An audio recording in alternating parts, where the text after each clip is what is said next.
faut être absolument clair. Le pass, c'est un sésame vers la liberté. Comme vous le savez, le président Emmanuel Macron s'est adressé aux Français il y a quelques jours et nous allons donc vers la vaccination quasi totale de l'ensemble des Français. Certains ont déjà pris les devants et se sont déjà fait vacciner par conviction. Donc ils ont fait leurs recherches et ils ont trouvé que c'était plutôt bénéfique pour eux. D'autres sont allés se vacciner parce qu'ils ne voulaient pas voir leur liberté limitée. Et il y a ceux donc qui sont sceptiques, qui hésitent et qui ne veulent pas se faire vacciner ou faire vacciner leurs enfants. Parlons-en. Que les choses soient claires, je suis nullement contre la vaccination puisque moi-même je me suis vaccinée pour d'autres raisons. J'ai voyagé dans certains pays dans lesquels il m'a été demandé d'avoir certains vaccins, par exemple la fièvre jaune. En revanche, j'estime que nous avons le droit de réfléchir sur la prise ou non de ce vaccin qui n'a pas encore fait ses preuves sur le long terme, mais aussi il s'agit du seul et unique vaccin qui donne accès à la liberté entre guillemets. Il y a également un certain nombre d'incohérences et je dirais d'injustices dans les mesures qui sont prises. Dans cette vidéo, nous allons en voir certaines. Alors quand j'étais au lycée, on m'avait souvent appris qu'il fallait réfléchir. Lorsque j'ai fait de la philo, on me parlait de thèse, d'antithèse, et aujourd'hui on a l'impression qu'il y a seulement une thèse. Aussi, on m'a appris à disposer de mon corps. Vous savez, on nous a appris à disposer de notre corps. Aujourd'hui, ce n'est pas possible. On me dit non, ton corps ne t'appartient pas, tu dois obéir et te faire vacciner immédiatement. Alors, ce qui me paraît compliqué aujourd'hui, c'est qu'on va non seulement restreindre les libertés de ceux qui ne veulent pas se faire vacciner, mais en plus, on a le sentiment que ces personnes n'ont pas la liberté même de penser. Car lorsque nous avons une idée qui va à l'encontre de celle qui est majoritaire, alors on est vu comme des extrémistes, on est vu comme des complotistes, enfin c'est toujours les mêmes mots, hein, c'est pas nouveau. Et c'est dommage parce que on est quand même censé, en tant qu'être humain avec un cerveau, pouvoir réfléchir. Un être humain a un cerveau, il réfléchit H24, enfin en principe, hein. Donc on est censé pouvoir le faire. Dans cette vidéo, nous allons prendre le temps de réfléchir ensemble parce que cette société ne nous laisse pas trop le temps de réfléchir. On est très occupé par le travail, par la famille, par les activités diverses et variées. Et ensuite, c'est quoi? La fatigue arrive, impossible de faire quoi que ce soit, on essaye de lire et on ronfle. Alors, encore une dernière chose que je tenais à dire, c'est que je ne suis absolument pas contre les personnes qui se sont vaccinées. D'ailleurs, dans mon cercle personnel, il y a des personnes qui se sont faites vacciner. Donc, c'est leur choix et je le respecte. J'aimerais qu'on respecte aussi le choix de ceux qui n'ont pas fait ce choix-là. Mais en tout cas, pour l'instant, j'y suis fermement opposée. Donc là, ici, on va essayer de voir un petit peu les arguments et les contre-arguments. Moi, ce qui m'énerve quand je regarde les médias, c'est que quand il y a un débat, c'est pas des débats, c'est des faux débats. Tout le monde est d'accord sur le plateau ou alors, à la limite, il y a une seule personne qui est contre et qui se fait lyncher. Mais en général, ça va dans un sens pour justement influencer le téléspectateur. Donc, des discours, par exemple, comme ça. Les Français ne pourront pas acheter de masques dans les pharmacies parce que ce n'est pas nécessaire quand on n'est pas malade. À cet instant T, elle s'adresse aux Français. Et on est censé la croire sur parole, parce que c'est quand même solennel quand on se tient là et qu'on a le drapeau de la France et de l'Europe derrière. Donc oui, permettez-moi de douter. Aujourd'hui comme demain, je l'ai déjà dit, une personne asymptomatique qui se rend dans des lieux publics, qui se déplace en transport en commun, n'a pas à porter de masque. Un masque est parfaitement inutile à l'heure à laquelle je vous parle. Le masque, en population générale, peut être une illusion de protection qui peut réduire l'efficacité des gestes barrières. Résultat des courses, aujourd'hui, tout le monde doit mettre le masque. C'est obligatoire partout dans la rue, même quand on est seul et qu'il n'y a personne autour de nous. Moi, je dis que certains ont juste l'art d'utiliser les mots et de manipuler. Donc parfois, il faut faire ses propres recherches. Mes chers compatriotes d'Hexagone, d'outre-mer... Françaises, Français.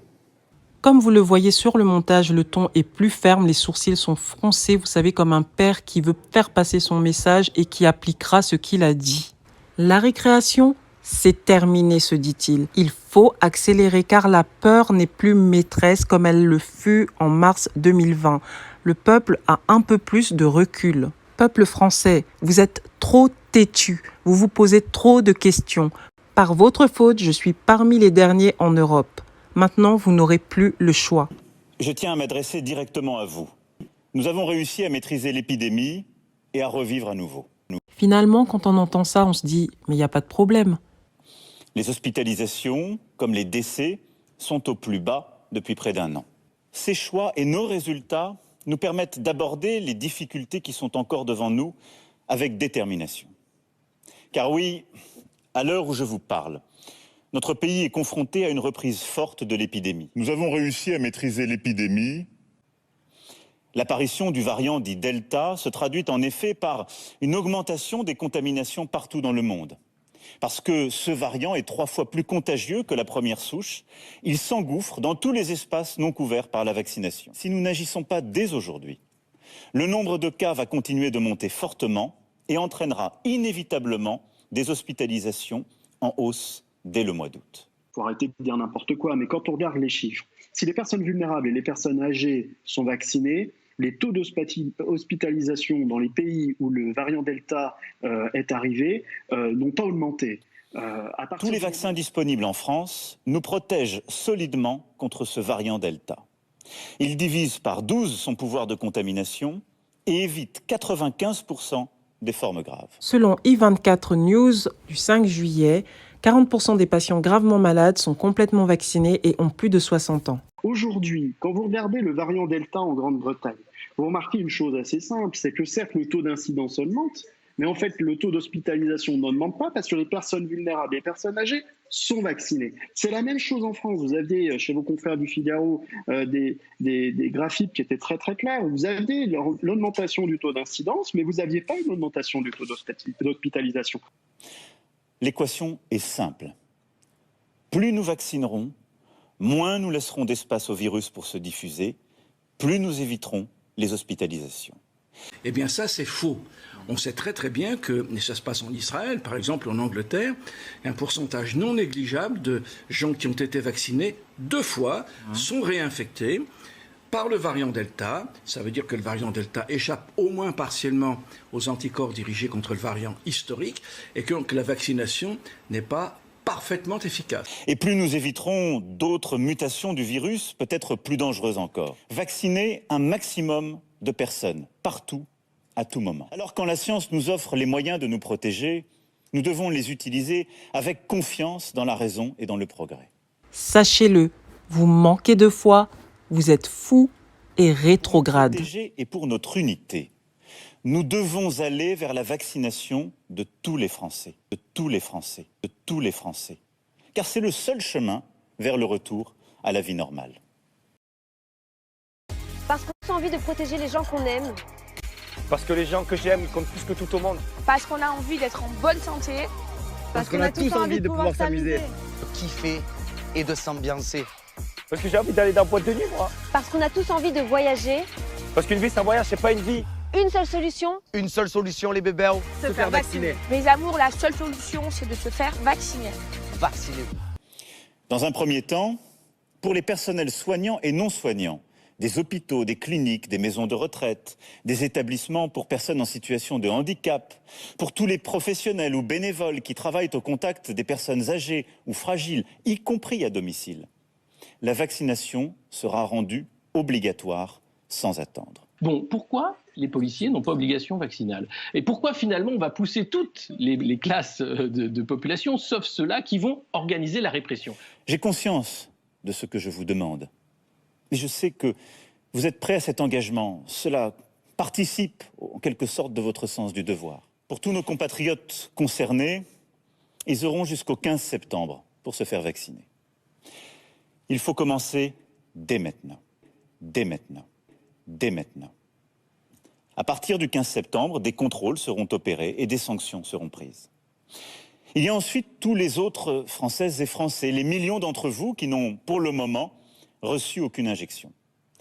En fonction de l'évolution de la situation, nous devrons sans doute nous poser la question de la vaccination obligatoire pour tous les Français. Mais je fais le choix de la confiance. Et j'appelle solennellement tous nos concitoyens non vaccinés à aller se faire vacciner dès aujourd'hui au plus vite. J'ai conscience de ce que je vous demande, dès aujourd'hui au plus vite. C'est une question de responsabilité individuelle, de sens de l'esprit collectif. C'est aussi ce dont dépend notre liberté à toutes et tous. Liberté. PCR, mais d'un seul coup, il y a un horizon de vacances, de voyages, de sorties qui s'ouvre pour certains. D'autres devront attendre. Alors, je pense qu'il faut être absolument clair. Le pass, c'est un sésame vers la liberté. C'est la seule façon de vous protéger et de protéger les autres. Le pass, c'est un sésame vers la liberté. Résurgence des cas également dans les pays qui ont un excellent taux de vaccination. C'est le cas d'Israël. Et nous irons vacciner celles et ceux qui sont aussi le plus loin des soins. Pour les collégiens, les lycéens, les étudiants, des campagnes de vaccination spécifiques seront déployées dans les établissements scolaires dès la rentrée. Rappelons tout d'abord que pour qu'un vaccin soit homologué, des essais cliniques sont menés sur l'homme au cours de 3 phases successives. Pourquoi se concentrer sur les enfants alors que ce n'est pas la population à risque? Ils peuvent certes transmettre le virus, mais si les personnes fragiles sont vaccinées, alors où est le problème? On parle là d'individus en pleine croissance, en plein développement, et on ne connaît absolument pas les effets sur le long terme. Je veux m'adresser enfin à ceux qui, vaccinés les premiers, c'est-à-dire en janvier et février, verront prochainement leur taux d'anticorps baisser et leur immunité diminuer. Je veux ici les rassurer. Dès la rentrée, une campagne de rappel sera mise en place pour vous permettre de bénéficier d'une nouvelle injection selon le même système et dans les mêmes conditions que là où les premières. En complément de la vaccination, nous allons devoir mettre en place de nouvelles mesures pour freiner le virus. Et que les hôpitaux sont déjà sous forte pression, l'état d'urgence sanitaire sera déclaré dès demain en Conseil des ministres pour la Martinique et la Réunion. Liberté, nous ne sommes pas des cobayes. C'est le cri de quelques centaines de manifestants à Fort-de-France ce mardi soir. À 21h, heure à laquelle le couvre-feu était rétabli dans l'île, ils ont bravé l'interdiction de circuler. Notre approche sera plus simple. Partout, nous aurons la même démarche. Reconnaître le civisme et faire porter les restrictions sur les non-vaccinés plutôt que sur tous. Avec un isolement contraint pour les voyageurs non vaccinés. Alors là, je sais pas, il y a un miracle, parce que entre 10h et midi, le virus, il est inactif. Plus que le bracelet électronique et on est bon. Dès le 21 juillet, le pass sanitaire sera étendu aux lieux de loisirs et de culture. Concrètement, pour tous nos compatriotes de plus de 12 ans. 12 ans. Il faudra, pour accéder à un spectacle, un parc d'attractions, un concert ou un festival, avoir été vacciné ou présenter un test négatif récent. La loi est le promulguée.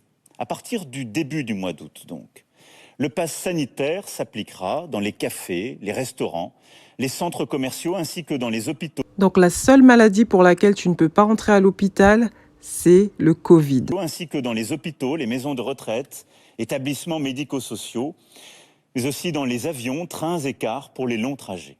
Donc, dans le métro, le RER, le Corona, il disparaît. Et puis le masque alors? Donc le masque, il n'est pas efficace? Pour les longs trajets. Là encore, seuls les vaccinés et les personnes testées négatives pourront accéder à ces lieux, qu'ils soient d'ailleurs clients, usagers ou salariés. Plusieurs pays sont aujourd'hui fortement touchés et nous allons accroître encore notre aide. Bon, il y a tant à dire, mais on va s'arrêter là. On n'en finirait pas avec toutes les incohérences. Et je vous dis à bientôt pour une autre vidéo.